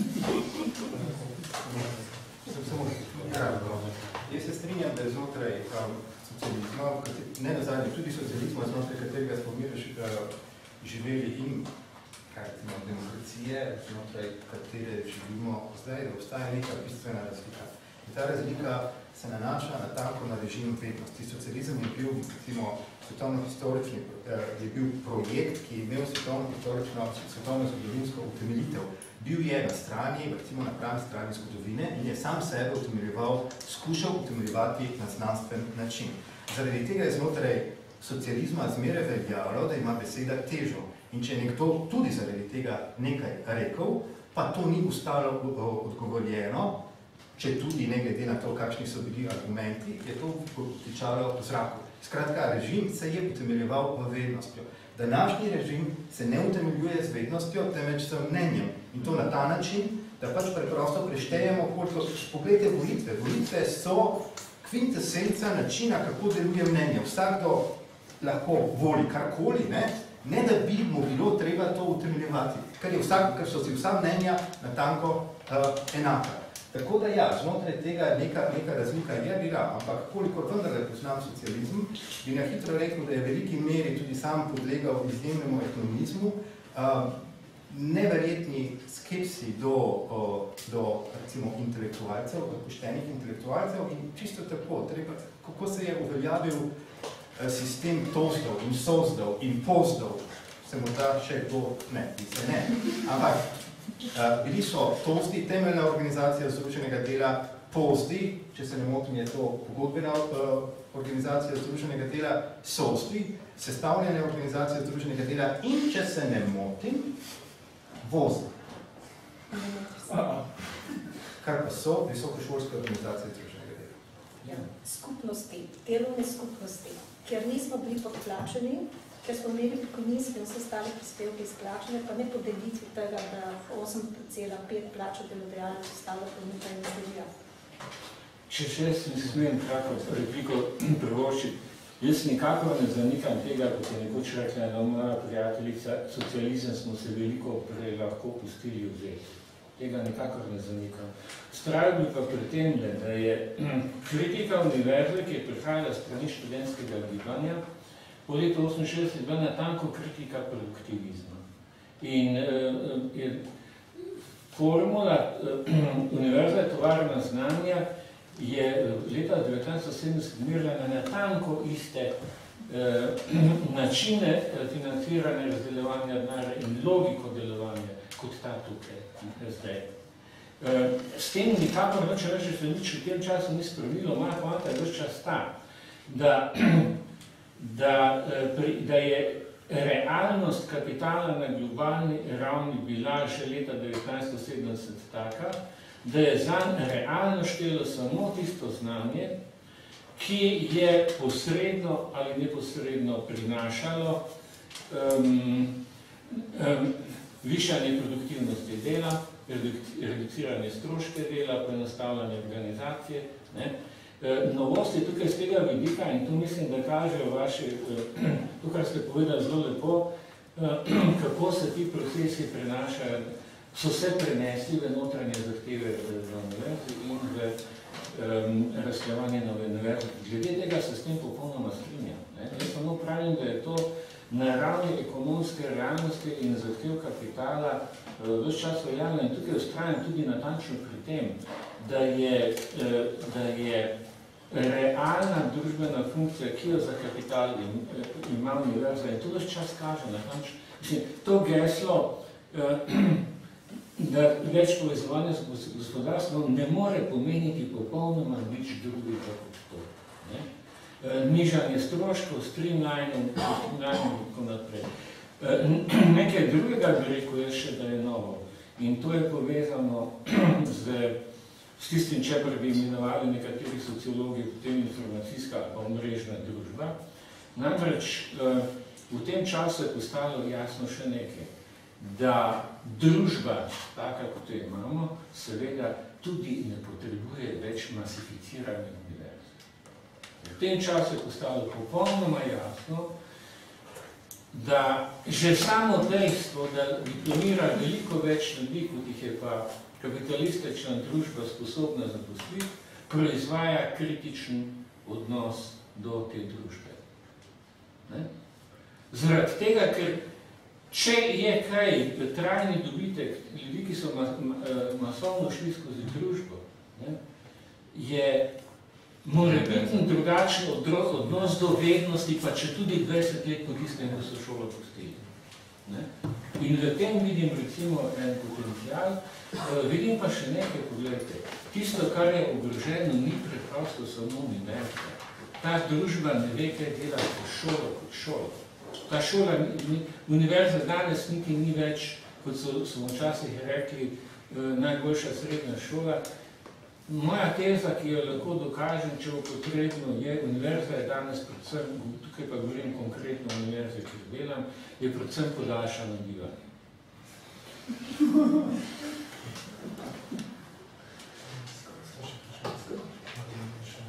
Ja, zakaj to je potrebno tudi se vprašati, zakaj podaljšano bivanje, kakšna neutralizacija socialnih blokov je, da so mladi odstavljeni za nekaj časa preden lahko grejo na tako imenovani trg dela, ki je neobstoječ in da je to pravzaprav en skrit socialni korektor za to, da ta bomba ni tako vidna, preprosto rečeno. In zakaj je prišlo do masovnih opisov, ko se je recimo industrija spreminjala v podizvajalsko izvozno in ta industrijski temelj je bil popolnoma razsut in ni več potreboval in absorbiral toliko recimo srednješolskih tehnikov, torej tehnološkega kadra že na tej ravni in toliko potem tudi drugega kadra.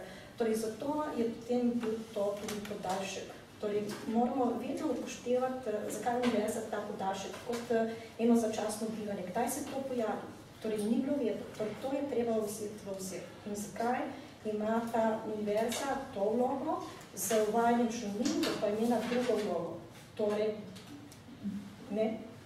Mislim, da težko bi govoril konkretno, ampak ena stvar, na katero bi mislil takoj v Sloveniji, saj, da je ta razmah poučevanja povezan s sistemom MOPAS, z glavarino, s plačevanjem po glavi. In moja hipoteza, ki bi jo veljalo preveriti, je, da so torej glavni pobudniki na univerzi sami tega sistema. Ko se je spremenil sistem financiranja, seveda, ko je šlo na glavarine, ampak tudi ta masovna pripustitev na univerzo se je začela že prej. To je vsekakor faktor. Je pa to bil tudi nov ceneni bazel delovne sile, ki je še kako ustrezal ne samo univerzi, ampak tudi drugim strukturnim dejavnikom, ki so to od univerze pričakovali.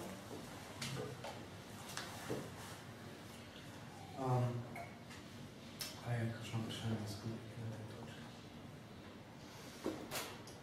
Tisto, kar me zanima, v resnici ne, govorili ste o nekakšni spontani kritičnosti tistih, ki so šli skozi množičen študij oziroma množičen vpis na univerzo, ampak ravno, če kaj, se ta spontana kritičnost ne bo usmerila v obnavljanje ali pa v spreminjanje ali pa reformiranje univerze, ampak bo, če kaj, verjetno naperjena proti univerzi, kajti po mojem je izkušnja, zaradi katere je nastala spontana kritičnost, o kateri govorite, je pač bila ravno na univerzi. Govorili ste o tem, da študiramo zato, da nismo služni mnenja, ampak v resnici bi rekel, da je študentska izkušnja bolj izkušnja služnosti nekonsekventnosti mnenja, ne glede na to, kakšno to je. Tako je bom rekel, da recimo priti skozi izkušnjo študenta do negativnega odnosa do univerze, kakršna je seveda tudi intelektualna reakcija, ki je odvisna proti univerzi, zato ker je bila univerza prostor vaše izkušnje, prvi in neposredni. In moje pričakovanje preprosto je, da ta kritični odnos ne ugasne s tem, da ste vi postavljeni v položaj izkoriščancev, ko pridete z univerze v odnos recimo do zaposlovalcev, nasprotno. Mislim, da se je ta kritičnost sposobna prenesti in da je iti skozi univerzo, tudi če študija ne končamo, pomeni veliko večjo pripravljenost, da prej sprašujemo tisto socialno okolje, v katerega pridemo, kot pa ljudje, ki so to socialno okolje padli, kot da ni nobenega drugega, razumete? Ker nimajo izkušnje. To je tisto, na kar računam, kot bi rekel, sestavino kritična zavest, ampak to je kritična zavest, sestavino to je potencijalno kritična zavest. Isti sloji, ki so sloji ljudi, ki imajo papirje in diplome, nimajo nobenih služb in izgubijo upanje, iz tega potem lahko seveda enako dobro nastaja tista cinična zavest, pripravljen sem se prodati komorkoli, ki mi bo garantiral boljši socialni položaj. Tega imamo pa tudi veliko. Tega je tudi veliko. Tem smo. Se zdi, zakaj zakaj je prišlo do podaljšanega bivanja univerze kot institucije za podaljšano bivanje. Temu so izpovedali univerze, jaz mislim, da ne toliko, čeprav so ugotovili, da na zadnje ni nasprotno z njihovimi interesi, kakor njih niso bile proti temu. Namreč na hitro bi rekel, da glavarina, ki je sicer katastrofalni ukrep in to sprejela ga je LDS, se pravi demokrat, razumljeno je bilo kot leva vlada, tako da tudi tukaj pojmi levo in desno izgubijo svoje običajne ali vsaj tradicionalne znake. Kakorkoli, ta ukrep sam po sebi ni bil neposredno spodbuda za povečevanje vpisa. Zakaj? Zaradi tega, ker je bila formula nastavljena na ta način, da se je najprej določila količina sredstev, ki se je potem delila po glavi. Kar pomeni, da je vseeno ima univerza kot celota 1000 študentov ali 10.000. Delil se bo denar glede na razmerje med posameznimi fakultetami. Drugo je tisto pa, za kar univerza zares je bila zainteresirana in to finančno in krepko, je pa izredni študij. In tukaj je bilo ogromno denarja. Treba je reči, izjemno nenavadno je, da se je univerza v Ljubljani, jaz prihajam, problema, ki je vendarle prišel na plan, lotila skozi prizmo varovanja osebnih podatkov. Za institucijo, kot je univerza, je to najslabši možni argument in v resnici kaže, kako nizko je padla. Mislim pa, da se ta zgodba še ni končala.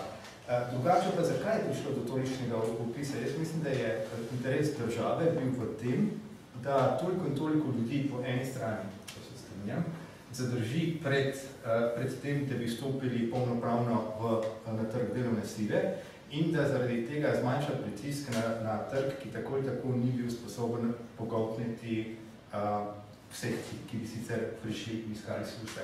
Hkrati pa je spet se zgodilo to in mislim, da tukaj ne gre za neki mastermind, ne precenjujemo oblastnike, če bi to pripisali, da bi zagotovili neko rezervni bazen po ceni delovne sile, ki vstopa na trg, ne da bi plačevala kakršnekoli prispevke in zaradi tega je izjemno ugodna, pripravljena se izkoriščati, ampak ne. Nek inštitut, ki je bil tam v 70-ih letih postavljen kot socialni korektiv, zato da tisti, ki nimajo sredstev za študij, vendarle jim omogočimo, da si to pridobijo. Iz tega je čisto po obsegu, je to mogoče videti, naenkrat postal iz nekega popolnoma marginalnega pojava pomemben segment trga delovne sile, tako da se lahko zgodi, da so neki organizaciji, kjer dela recimo 100 ljudi zaposlenih, ne vem, 5, ostalih 95 je pa tako imenovanih študentov.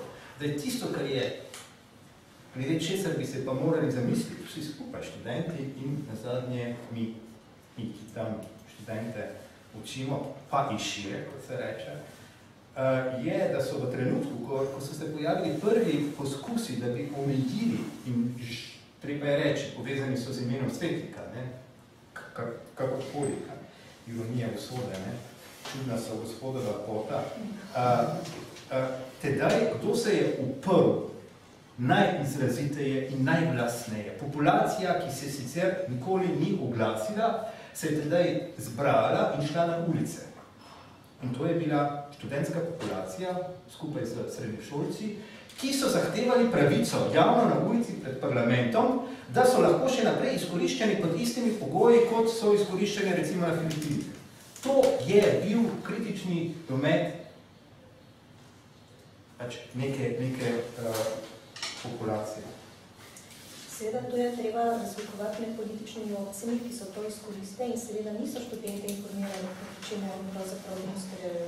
Če študente treba informirati, proti čemu protestirajo, potem je nekaj narobe pri nas. Če je šel vršil določeno politiko z roko v roki z lastniki zaposlovalnih agencij, kajti tu moramo si priznati, študentske oziroma agencije za zaposlovanje študentov so prve privatne agencije za zaposlovanje, ki poberejo 30% maržo.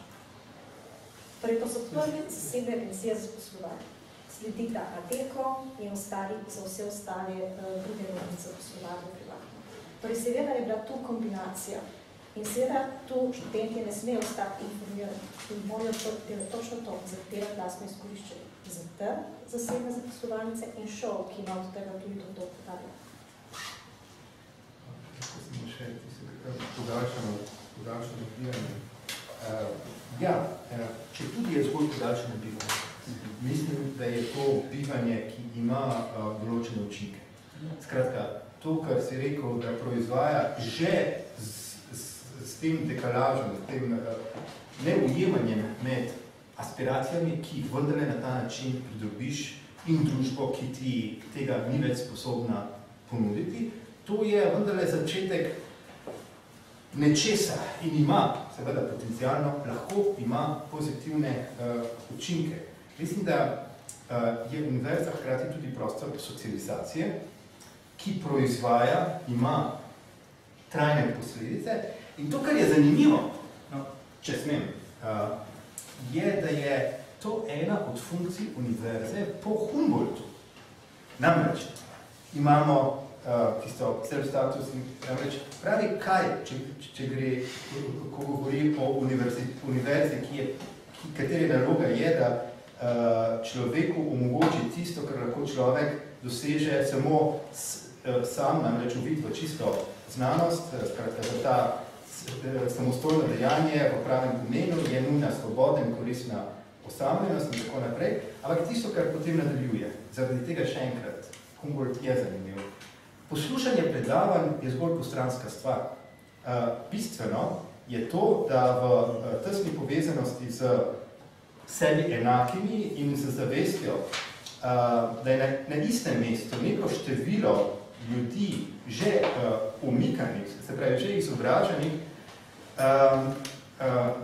da se temu posveti nekaj let, se pravi, eine Reihe von Jahren sich unter Wissenschaft lebe. Skratka, da za nekaj let živimo zgolj zase in za znanost. To je tisto, kar je pomembno. Ampak zdi se mi zanimivo, ne reče samo za znanost, ampak zase in za znanost. To, da se posluša predavanja, zna biti koristno, tu pa tam, ampak to ni glavno.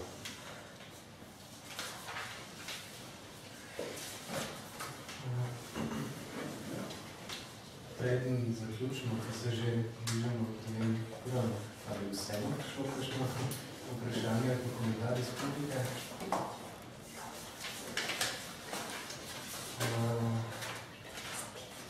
Ne, potem pa bom pomagal, ko se zaključil, ker se mi že dohajajo.